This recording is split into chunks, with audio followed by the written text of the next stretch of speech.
ఈ రాత్రి వేళ ప్రభు అయిన యేసుక్రీస్తు నామములో మీకందరికీ శుభాభివందనాలు తెలియజేస్తూ, మరి క్రీస్తు యేసు ఈ భూమికి ఎందుకు వచ్చాడు, ఆయన ఎవరి కోసం వచ్చాడు, ఎవరిని ప్రేమించాడు అన్నదే మనకు తెలియదు. చాలా మందికి తెలిసిన నిర్లక్ష్యం. ఎందుకంటే పరలోకం మహిమను విడనాడి ఒక సామాన్యమైన మానవుడుగా ఈ భూమి మీద జన్మించడం అంటే ఆషామాషి పని కాదు. ఎందుకు వచ్చారంటే సర్వమానవులు పాపములో ఉన్నారు, ఏ భేదము లేదు, అందరూ పాపము చేసి ఆ దేవుడు అనుగ్రహించు మహిమను పొందలేకపోతున్నారు. పరిశుద్ధ గ్రంథం బైబిల్ చదివిస్తుంది, పాపము వలన వచ్చు జీతం మరణం, అయితే దేవుని కృపావరము మన ప్రభు అయిన యేసుక్రీస్తునందు నిత్య జీవం ఇవ్వడానికి వచ్చాడండి. లోకానికి రక్షకుడుగా, యేసనగా రక్షకుడు, క్రీస్తునిగా అభిషక్తుడు, అలాంటి గొప్ప మహనీయుడైన యేసుక్రీస్తు ప్రభుల వారు ఈ భూమికి వచ్చాడు. ఆయన నీతిమంతుడు, పరిశుద్ధుడు, ఆయన రక్తం పవిత్రమైన రక్తం, పరిశుద్ధమైన రక్తం. అటువంటి పరిశుద్ధమైన రక్తము చిందించి ఈ భూమి మీద సర్వమానవాళిని ఆయన ప్రేమించాడు. ఎందుకు ప్రేమించాడంటే మానవుడు పాపము చేసి పరలోక రాజ్యం వెళ్ళాల్సిన మానవుడు పాతాళానికి, అగ్నిగుండానికి వెళ్ళిపోతున్నాడు. మనకు రెండు దారులు ఉన్నాయండి. ఒకటి పాతాళం, ఒకటి అగ్నిగుండం, ఒకటి పరలోక రాజ్యం. రెండు దారులు. భూమి మీద మంచి పని చేస్తే మంచివాడు అంటారు, చెడ్డ పని చేస్తే చెడ్డవాడు అంటారు. తప్పు చేసిన వారికి జైలుకు పంపిస్తారు, మంచి పని చేసిన వారికి సన్మానం చేస్తారు. సన్మానం, సత్కారం, పూలదండలు, శాలువలు కప్పుతారు.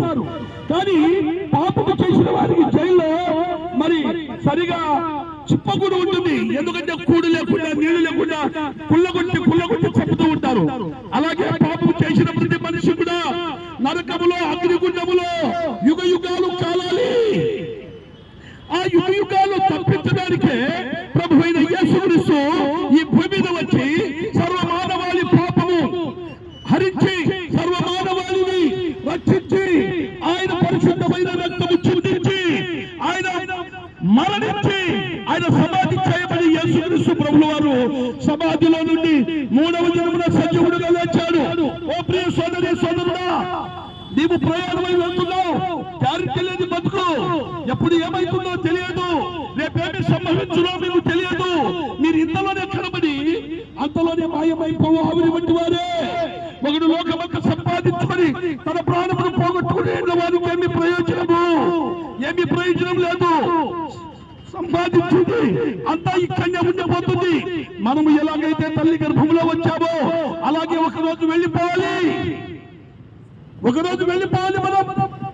మనం ఇక్కడి వారము కాదు, పరలోక సంబంధమైన వారము, పరలోక రాజ్యానికి వారసులం.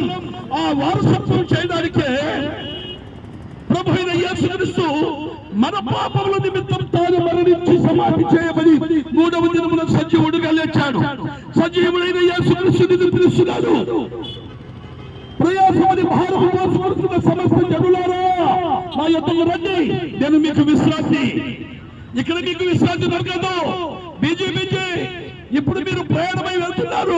భోజనం తిన్న తర్వాత పరుపుల మీద శల్పం తీసుకొని తెల్లారులు పాపము ఆలోచనతో జరిగేది చూస్తూ ఉంటారు. కానీ లాభం లేదు, విశ్రాంతి లేదు. మరి తెల్లారి దగ్గర వెళ్ళిపోవాలి. సోదరి సోదరులారా గమనించండి, రెండు దారులు, పరలోక రాజ్యమా పాతాళమా. అగ్నిగుండం తప్పించుకొని పరలోక రాజ్యం చేరాలని చెప్తూ మరి మీరందరికీ ఈ మంచి శుభవర్తమానం, మంచి మాటలు తెలియజేస్తున్నాం. మారు మనసు, పాప క్షమాపణ పొంది ప్రభువా పాపినైనా నన్ను క్షమించబట్టే, ఎంత ఘోర పాపికైనా క్షమించి పరలోక రాజ్యం ఇవ్వడానికి వచ్చిన మహనీయుడు, కాలానికి శకానికి యుగ పురుషుడు, క్రీస్తు పూర్వము, క్రీస్తు శకమని, క్రీస్తు ద్వారానే మనకు విచితమని ఉంది. సోదరి సోదరులారా, చక్కగా యేసు ప్రభువుని నమ్ముకొని ఈ దివ్యము పొందుకుంటారు చెప్పి ఈ మాటలు ముగిస్తున్నాను. నీ కొరకు ప్రార్థన.